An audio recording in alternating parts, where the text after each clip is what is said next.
Il a signé il y a quelques années avec le label BBT Records. Il a sorti son album La Noyade en mars 2018. Il a sorti plusieurs clips tels que We the Gang en 2016, La Noyade en 2018, ainsi que Queens dans la même année. Nous recevons Psychose. Bienvenue à Studio L et ravi de t'avoir dans nos studios. Ça me fait plaisir d'être ici, man. Et on va commencer tout de suite dans le vif du sujet. Moi, j'étais très curieux de savoir pourquoi le nom Psychose. Eh boy, ça c'est de l'exclusif, mon ami. Le nom Psychose, c'est un nom qui me vient de la rue. Ça date depuis des années et des années. Ça, je te garderai. Je vais te le dire tout de suite, c'est des affaires qui se sont passées dans le passé, man, que je te divulguerai pas. Mais c'est mon surnom de la rue, on va dire. On s'imagine déjà avec Psychose. Je suis un bon gars, t'inquiète pas, tu sais. T'inquiète pas. Ouais, mais de toute façon, c'est du passé. Ouais. Plus tard, tu as continué avec le rap. Ouais. Et d'ailleurs, ça a commencé comment, un peu, cet amour avec le rap, puis ce début de carrière, car on sait qu'aujourd'hui, tu as des nouveaux projets. Mais dans le temps, il y a eu un début. Et d'ailleurs, comment ça s'est déroulé, le début? Ouais, ben je te dirais que le début, ça a surtout commencé par le fait que j'adore le hip-hop.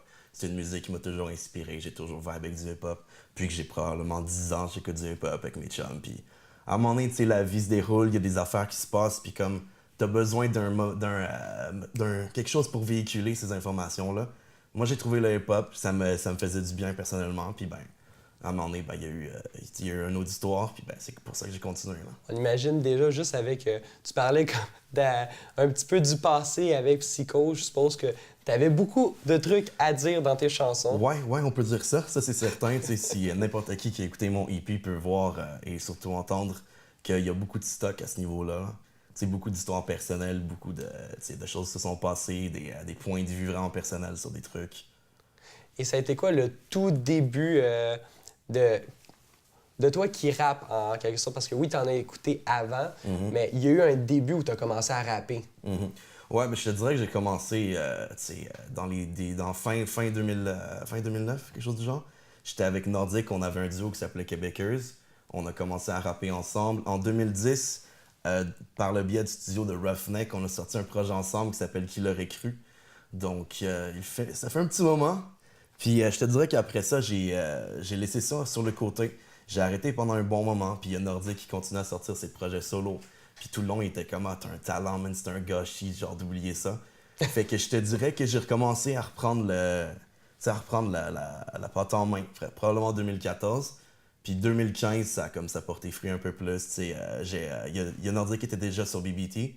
Puis il m'a présenté à Roughneck. Puis il a fait écouter les trucs que je faisais. Puis Roughneck était vraiment intéressé. Fait que je te dirais 2015, c'est là où est-ce que j'ai vraiment remis le travail sur la planche. Et Nordic, tu l'as connu comment? Nordic, ça fait 16 ans qu'on se connaît. Nordic, c'est un de mes amis du primaire. Du primaire? Ouais, c'est un de mes amis du primaire. Depuis, c'est ça, genre 4e année peut-être. Ça fait...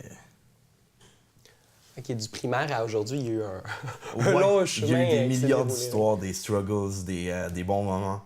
Plus de struggles que de bons moments, mais je te dirais maintenant, ça va mieux. Là. Ouais, il y a eu tout un passage c'est ça. entre-temps. D'ailleurs, Ben, d'où le fait pourquoi on a sorti un projet ensemble. Nos premiers projets, c'était vraiment ensemble. Là. C'est vraiment pour ça que... est-ce qu'on peut dire que c'est un peu lui qui t'a amené un peu dans le rap? Absolument, 100%, c'est sûr que c'est ça. Nordic, il y avait un amour pour le hip-hop, puis tu sais, moi, je suis son meilleur ami juste à côté, tu sais. C'est con, mais c'est vraiment ça, il m'a tiré, puis c'est mon manager aujourd'hui. Tu sais, c'est Nordic qui s'occupe de mes affaires, puis... Ton manager en même temps? Une chance, Seigneur. Ouais, non, c'est ça.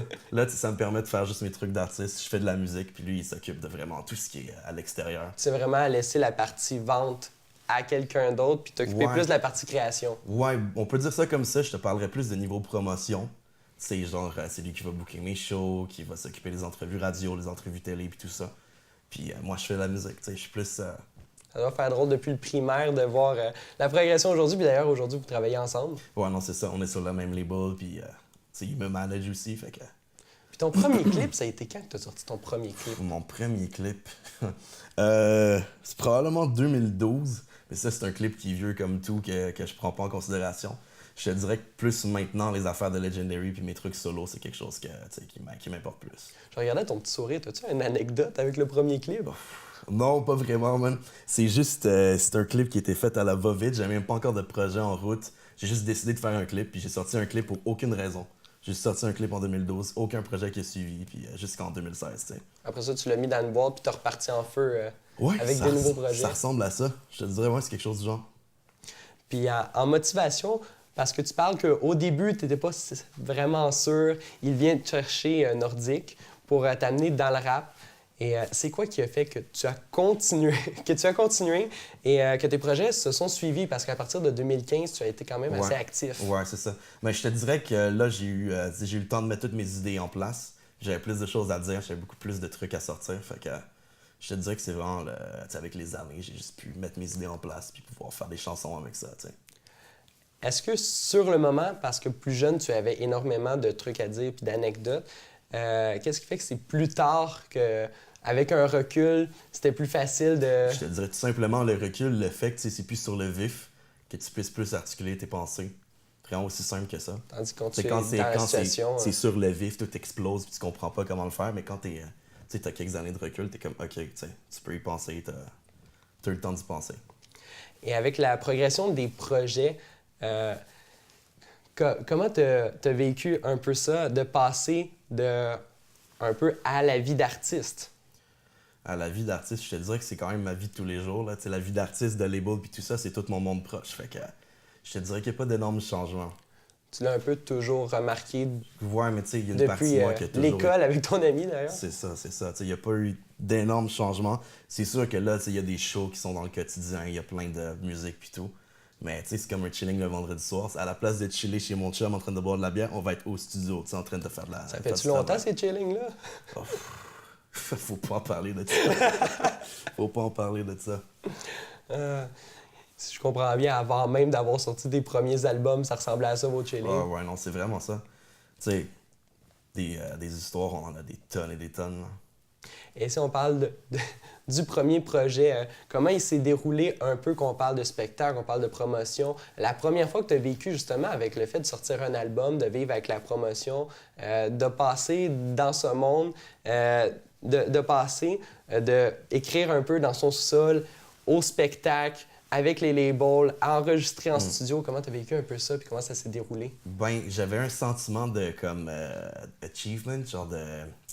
Comme, tu sais, ça porte tes fruits, genre, tu sais, le travail, tu sais, c'est stupide, là, mais comme c'est des heures de travail, des heures de studio, des heures d'écriture. Tu sais, puis juste le fait que tu puisses aller en show puis recevoir, tu sais, comme, tes redevances, tu sais, c'est toujours agréable. Fait que je te dirais que je l'ai bien pris, c'est quelque chose que j'ai beaucoup aimé. Et côté fan, probablement que tu es très actif sur les réseaux sociaux. Quand même beaucoup, ouais. Et ça a quelle place dans ta vie un peu? Ben, très honnêtement, man, les fans, il y a plusieurs fans qui m'ont écrit, tu sais, je te parle récemment du EP que j'ai sorti dernièrement. Il y a beaucoup de personnes qui m'ont interpellé sur Facebook puis tout, qui m'ont envoyé des messages personnels qui me disaient merci de faire la musique, ça me fait du bien. Je te parle des chansons comme La Noyade, excuse-moi, qui est une chanson qui parle notamment de l'alcoolisme puis de l'effet que ça fait dans la vie de quelqu'un. Il y a beaucoup de gens qui sont venus me parler, qui m'ont dit « Hey, j'ai vécu des problèmes similaires, puis ça m'a fait un grand bien d'écouter ça, genre, puis pouvoir voir que je suis pas le seul à vivre dans mon petit enfer. » Et maintenant, on change. On change complètement de sujet. On s'en va avec le nouveau projet que tu as sorti, que tu vas sortir, si je me trompe pas, cette année. Ouais, non, c'est ça. J'ai un projet qui est en route, qui est pas cette année, que ça va être en début 2019. Là, ça, c'est complètement de l'exclusif. Là, on parle d'un album. Ça va être Submergé, qui est une suite logique de La Noyade. Cet album-là, Submergé, devrait sortir en fin d'hiver. Et depuis quand travailles-tu sur ce nouvel album? Je te dirais, tout de suite après que j'ai sorti La Noyade, j'avais déjà des projets sur la planche. Fait que je te dirais, depuis au moins avril-mai, je suis vraiment en train de travailler là-dessus. J'ai plusieurs chansons qui sont déjà terminées. C'est vraiment un projet qui est à moitié route. Puis c'est ça. Ça devrait sortir dans pas trop long. Et c'est quoi les thèmes principaux, si on parle sur toutes les chansons de l'album, les thèmes principaux? Les thèmes principaux, je te dirais que mon écriture est un petit peu spéciale. C'est pas un standard, un hip-hop qui est très standard. Je te dirais que c'est plus des leçons de vie que j'ai appris ou des choses que j'ai vécues, ma réflexion sur plusieurs choses qui se sont passées. Fait que je te dirais que c'est beaucoup de chansons personnelles, c'est beaucoup de, tu sais, c'est comme de faits vécus. Je raconte des histoires, beaucoup de storytelling aussi. Fait que c'est vraiment dans ce thème-là. C'est un petit peu plus noir comme musique, t'écoutes pas ça quand tu t'en vas chiller avec tes chums, mais c'est une musique qui est vraiment, tu sais, ça te fait du bien d'écouter ça des fois. Les gens Ça l'écoutent peut-être vraiment réfléchi. pour les paroles. C'est exactement ça. Je vais mettre plus, tu sais, je vais mettre d'avant mes paroles plus que vraiment l'instrumental. C'est sûr que ça reste important, mais à mon avis, je pense que les paroles sont pas assez mises en valeur en 2018. Est-ce qu'on peut le percevoir un peu comme un journal intime? Oui. Moi, je le voyais personnellement comme une thérapie. Tu sais, tu vas voir ton psy, puis c'est ta thérapie personnelle. Mais c'est ça, moi, c'est Toi, dans mon... ton cas, c'est le gars dans les studios d'enregistrement. Puis, Ouais, c'est ton exactement label, ça. ton Mon psychologue. ingénieur de son qui m'écoute est comme « Ouais, ça va-tu, mon chum? T'es correct? » Ouais, mais non, c'est ça. Ça ressemble vraiment à ça, pour vrai. Ce serait vraiment une bonne... Ouais, belle façon de le voir. Est-ce que les beats, un peu, t'es allé avec des producteurs de Montréal, t'es allé avec ton label? Comment ça s'est déroulé un peu côté production? En ce moment, côté production, parce que comme je t'ai dit, c'est un projet qui est encore en route, j'ai des beats de mon label, j'ai des beats qui sont américains, comme j'ai des producteurs américains, puis j'ai des beats aussi que c'est des producteurs montréalais. Donc, tu sais, je vais aller d'ensemble, tu sais, je vais voir du monde de Montréal sur mon truc, puis comme... Mais tu sais, avec une diversité qui est quand même le fun. Là. Comment s'est déroulé les contacts? Car de connaître, oui, tu connaissais déjà Nordique, mais de connaître tous les autres du milieu, d'avoir des collaborations sur l'album, comment t'en es venu à connaître tout ce monde-là? Je te dirais que c'est beaucoup du PR, tu sais, le fait que j'ai fait tu sais, plusieurs dizaines de shows. Puis, tu sais, à un moment donné, tu rencontres des gens, tu rencontres le milieu, tu rencontres des DJ, tu rencontres des producers, tu rencontres des artistes. Tu sais, puis le milieu se fait comme ça. Puis par le biais de la musique aussi, tu sais, les réseaux sociaux, c'est tellement un avantage en ce moment. Tu sais, je peux entendre la musique de quelqu'un que je connais pas personnellement. Je suis envoyé un message, je fais comme, hey, ça m'intéresse, tu sais, je serais down de faire un featuring avec toi, tu sais. Fait que c'est vraiment plus facile à ce niveau-là. Et côté, tu parles énormément des réseaux sociaux, de contacter quelqu'un. D'ailleurs, tu t'es-tu fait contacter pour le prochain album? Ouais, mais c'est sûr, j'ai eu des... tu sais, depuis la sortie de mon EP, tu sais, on parle, c'est vraiment quand même très récent. Tu sais, j'ai sorti ça en début d'avril. Ouais, c'est ça, début d'avril. Puis, tu sais, il y a plusieurs contacts qui se sont faits depuis, des gens qui m'ont dit que c'était intéressant. Fait que, tu sais, il y a des featuring que j'annoncerai pas. Tu sais, je vais faire partie de nouveaux projets, comme il y a d'autres mondes qui vont faire partie de mon projet, d'autres featuring que je n'annoncerai pas non plus. Est-ce que les chansons sont déjà toutes terminées? Non, c'est ça. Moi, je suis vraiment comme à moitié route en ce moment. Parce que, tu sais, je me suis laissé encore quelques mois. Puis, non, c'est ça. Moitié route, je te dirais un petit peu plus que moitié route. Si tu aurais à le sortir, ça serait à peu près quand? L'objectif en ce moment, ce serait fin hiver. À la fin de l'hiver? Ouais, fin d'hiver. Je comprends bien, tu es à moitié route, puis tu prévois déjà pour la fin de l'hiver le sortir. Ouais, non, mais je suis assez productif comme dude. À ce niveau-là, c'est ça. Même mon EP de La Noyade, j'ai annoncé la date de sortie avant que je l'ai complètement terminé. Fait que... ouais, non, c'est vraiment ça. J'ai comme pas de mots. Comment ça se déroule, le processus de création? Car tu parles de produire aussi vite, t'écris tout en une nuit? Ouais, mais j'ai un processus d'écriture qui est pas très normal. Ça me prend comme 15 minutes de mettre une chanson, fait que... Mais tu sais, c'est comme j'en ai tellement à sortir, fait que je te dirais que j'ai tellement d'expérience qu'à un moment donné, c'est comme ça sort tout seul. J'ai pas besoin de passer une éternité sur un texte. Mais ça, c'est vraiment personnel. C'est d'un artiste à un autre, là. C'est vraiment pas... Parler pour parler. Produire une chanson en 15 minutes, c'est quoi ton processus d'écriture? J'ai quelque chose dans la tête, je me sers un verre. Faut pas faire ça, c'est pas super bon. Mais bon, je me sers un verre, puis tu sais, j'ouvre ma page, puis je commence à écrire. Pour les enfants à la maison, ce n'est pas une bonne idée. On tient à préciser. Ouais, non, c'est ça. Ouais, non, mais le résultat est bon. Merci. C'est ça l'important. Est-ce que tu as toujours écrit comme ça? Je t'avouerais que j'ai quand même une facilité d'écriture. J'ai quand même pris le temps de peaufiner mon français, fait que ça aide beaucoup aussi. Tu parles de peaufiner ton français? Ouais. Est-ce que c'est peaufiné en termes de type d'écriture? Est-ce que je t'ai entendu parler, tu as un anglais qui est super aussi, autant qu'en français? Non, c'est ça. Mais non, c'est juste une facilité pour les langues, puis j'ai vraiment pris le temps parce que c'est vraiment quelque chose qui me passionne. Puis je pense que je peux véhiculer un message un petit peu plus complexe avec des paroles plus complexes sur un texte. C'est beaucoup plus d'importance dans un... C'est stupide comme ça, mais juste un mot peut tout changer. Toi, tu peux partir d'un mot puis écrire une chanson. T'as-tu compris? Puis, quand on parle, il y a les studios, il y a aussi les spectacles. Est-ce que les spectacles, tu vas faire des spectacles un petit peu avant la sortie de l'album? Ben, c'est sûr que je te dirais qu'on est quand même très actifs en ce moment. Les shows, c'est sûr qu'il y en a. Il n'y a pas de date en ce moment, mais il y en a toujours, je veux dire. Mais avant la sortie de l'album, c'est certain que je vais en faire quelques-uns.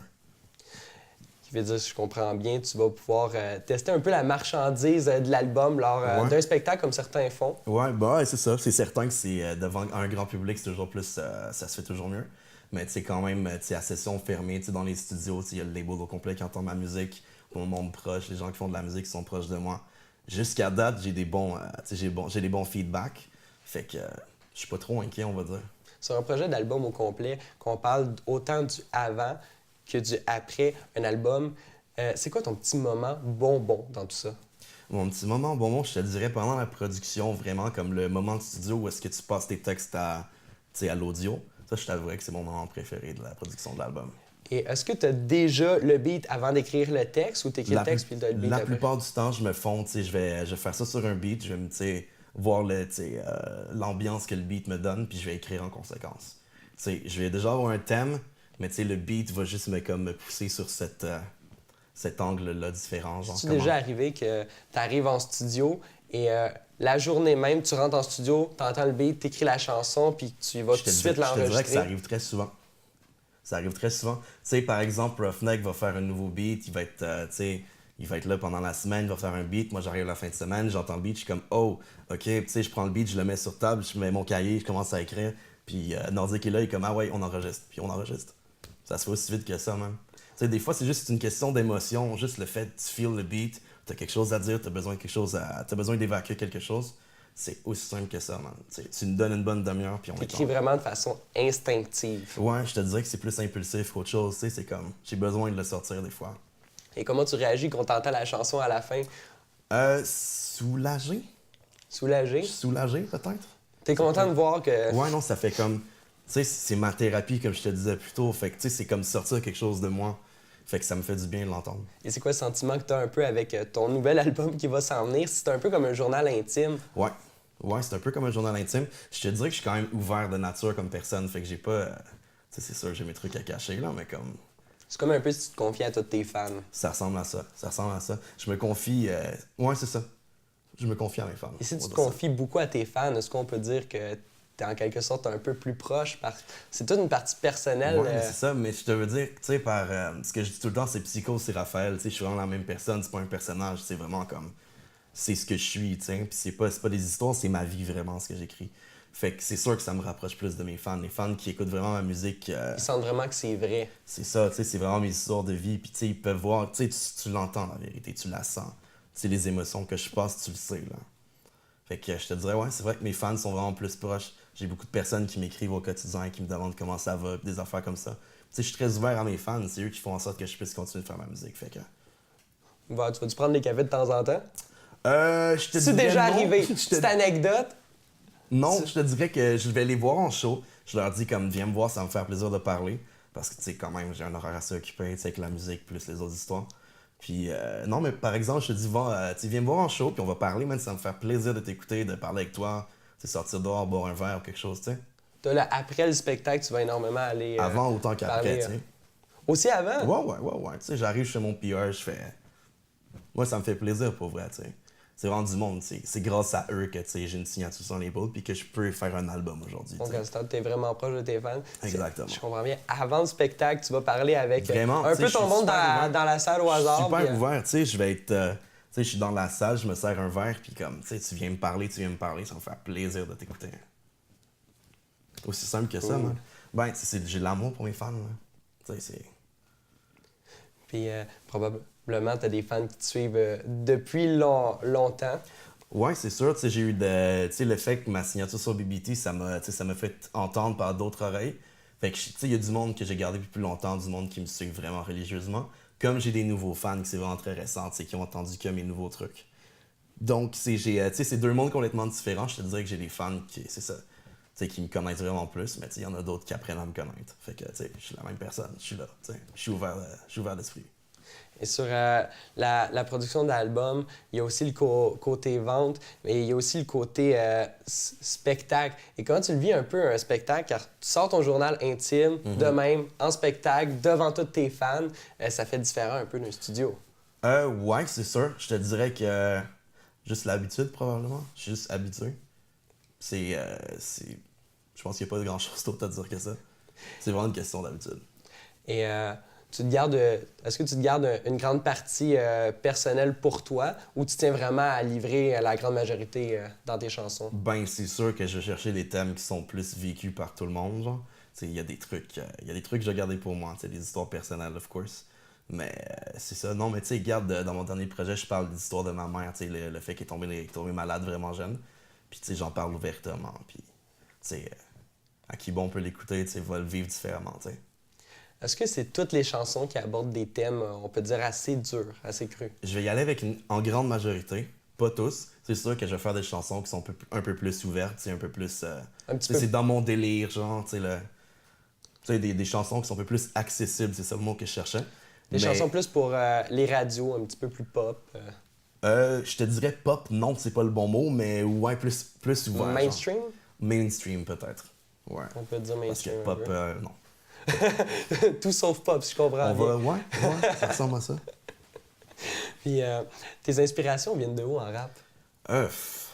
Mes inspirations en rap, je te dirais que, tu sais, j'écoute du rap qui est très new-yorkais, mais le backstory, c'est que j'écoute pas seulement du rap. Tu sais, j'écoute du metal aussi, qui est une musique qui donne beaucoup d'émotions. Qui dégage. Ouais, c'est ça. C'est beaucoup de violence, mais beaucoup d'émotions, beaucoup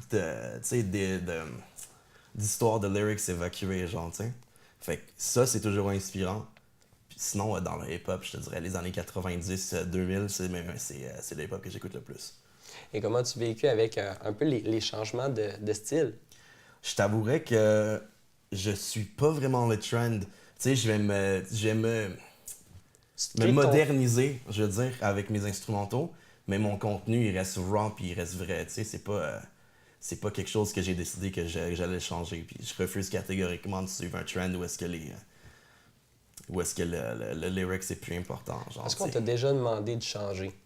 Non. Je pense que mon label croit à ce que je fais. C'est pour ça qu'ils m'ont signé. Ils savent que je fais quelque chose qui est complètement différent.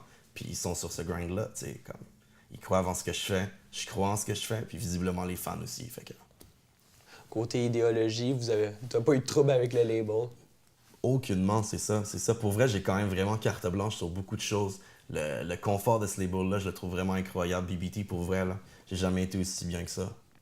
C'est pas seulement parce que ton ami nordique t'a référé. Non, regarde, déjà, ce confort-là, tu sais, le fait qu'on est sur le même label, on travaille ensemble dans le studio, ça crée un énorme confort. Tu sais, c'est lui derrière qui s'occupe, c'est mon ingénieur de son.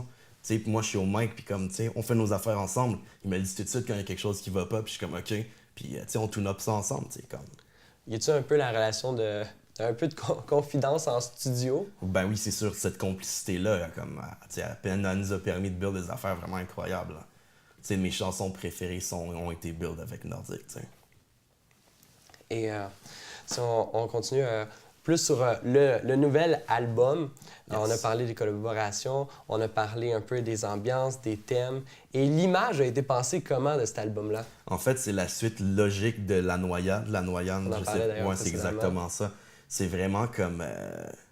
J'ai juste raconté d'autres histoires, tu sais, c'est comme c'est la suite de ma vie. Je tenais à te demander comment tu vis avec le fait que avant, on vendait énormément, beaucoup de CD physiques. Aujourd'hui, c'est beaucoup plus numérique. Et pour ta part, comment tu l'as vécu? Ben, c'est une question importante à relever parce que déjà, la musique, en ce moment, je la trouve beaucoup plus accessible. C'est beaucoup plus facile pour monsieur, madame, tout le monde d'aller chercher de la musique. Tu sais, mes trucs sont disponibles sur Spotify, sur Apple Music, sur HHQC, sur DatPiff. Puis tu sais, c'est comme vraiment, j'ai une sélection assez quand même pas pire d'endroits pour diffuser ma musique. Puis, tu sais, le problème avec les CD en ce moment, c'est que déjà, il y a beaucoup moins de lecteurs de CD. Tu sais, les voitures, ils en ont plus, les ordi, ils en ont plus. Fait que, tu sais, ça s'en va vraiment vers la mort du CD. Fait que je pense que l'accessibilité du côté online, c'est quand même vraiment cool. Et est-ce que pour la vie d'artiste, c'est énormément plus facile ou plus difficile? Facile, je te dirais que c'est un double tranchant. Parce que oui, l'accessibilité va être mieux, mais ça va endommager les ventes tout de suite parce que là, ça va être que du streaming. Fait que ça veut dire qu'on n'a plus le même revenu directement sur le CD. Fait que ça va dépendre vraiment des écoutes online. Fait qu'on va être payé en conséquence. Je t'avouerais que l'artiste d'aujourd'hui, comme dans plusieurs milieux, comme aux États-Unis, en France, ici, c'est l'artiste va faire de l'argent dans les shows, dans ce milieu-là. Beaucoup moins d'argent au niveau des ventes d'albums. Et pour ta part, la transition s'est fait comment? Je te dirais que j'avais commencé, je faisais des mixtapes, fait que les mixtapes c'était fait sur CD. C'était vraiment des copies physiques. Puis mon dernier EP, j'ai décidé de le sortir que sur numérique. Fait que il est vraiment disponible online, seulement online. Fait que je pense que le projet d'album, je sais pas encore si je suis décidé de le faire physique ou pas, mais je sais que j'ai eu quand même quelques demandes de mes fans qui voulaient que je fasse des copies physiques, fait que c'est sûr que c'est quelque chose que je vais remettre en question. Comme par exemple sortir peut-être une édition limitée, des fois, que certaines personnes font. J'y pensais probablement dupliquer une coupe de copies quand même, parce que moi, tu sais, je suis quelqu'un qui écoute du vieux hip-hop, fait que oui, les CD, je trouve ça vraiment important. Mais en bout de ligne, c'est sûr que je vais y repenser si je veux le faire diffuser vraiment à grande échelle. Je comprends parfaitement ça. D'ailleurs, j'étais encore un peu vieillot là-dessus, toujours des albums dans mon char. Mais c'est le fun, tu sais. C'est pas pareil, le sentiment. C'est ça. Et tu as quand même ce souci-là, t'as quand même ce souci-là de vraiment sortir un album. C'est bien d'ailleurs qu'on a encore aujourd'hui les artistes qui aient ce souci-là d'avoir toute une ambiance. Tu le vis comment d'avoir des fois des singles, des albums? Pourquoi tu choisirais par exemple un album au lieu qu'un single ou un single au lieu d'un album? Ben, un single, déjà, c'est de la promotion d'album souvent, tu sais. Tu sais, un single, je vais prendre par exemple, une chanson clé de mon album pour promouvoir quelque chose comme ça. Fait que les singles sont sortis avant pour pouvoir promouvoir, mais les albums, je pense que c'est quelque chose qui est important, c'est un must. Moi, ce serait un accomplissement en tant qu'artiste, pouvoir dire « Hey, mon album est dans les bacs », tu sais. Si je comprends bien, avec ton nouvel album, pour le promouvoir, tu vas sortir des singles. Oui, bien sûr. J'en ai quelques-uns en route. Puis c'est ça le tournage qui est dans pas très longtemps. Fait que ça devrait sortir dans pas très longtemps. Il y a des vidéoclips ici qui vont se travailler bientôt. Fait que je parle d'au moins 2 singles avant la sortie de l'album. Au moins. Si je comprends bien, tu vas être une couple de journées en tournage durant les prochains mois. Ouais. Il y a du travail. Il y a beaucoup de travail à terminer avant de cette sortie d'album-là. En ce moment, tu travailles à peu près combien d'heures par semaine sur cet album? J'ai au moins une journée que je consacre entièrement à ça. Fait que ça exclut le temps d'écriture aussi. Tu sais, comme je te dis, il y a des chansons qui peuvent me prendre 15 minutes, mais il y en a d'autres qui vont m'en prendre des heures, tu sais. Un texte, je veux vraiment qu'il sorte comme je le veux. Fait que ça va vraiment varier. Je te dirais, ça peut être comme 5 heures, comme ça peut en être 25 par semaine, tu sais. Et c'est quoi le plus long qu'on monte un album? Est-ce que c'est l'écriture dans ton cas, l'enregistrement?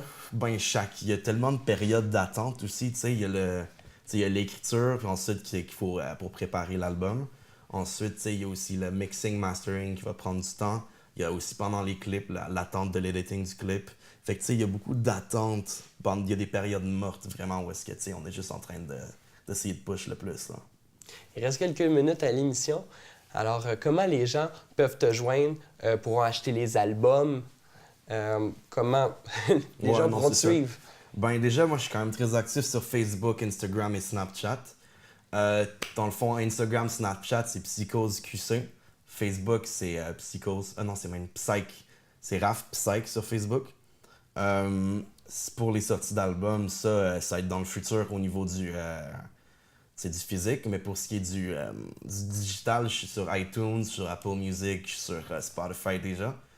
Il faut aller chercher mon dernier projet, mon EP La Noyade, qui est déjà disponible là-dessus. Super. Eh bien, je te remercie beaucoup d'être passé en studio. C'est moi qui te remercie, mon chum. Puis pour notre part, on se revoit pour une prochaine émission de Studio M. C'est qu'écoute de fort qui m'ont fait voir le nirvana. Je me suis éloigné du rivage, fuck tous ces piranhas. Tu penses que bon c'est cool, tu fais ce que font tes amis. C'est pas une image quand je te dis que j'ai touché le fond du baril. J'ai perdu la carte, bagarre trop violente dans ta taverne. J'ai sorti la lame, fuck it, j'ai plus rien.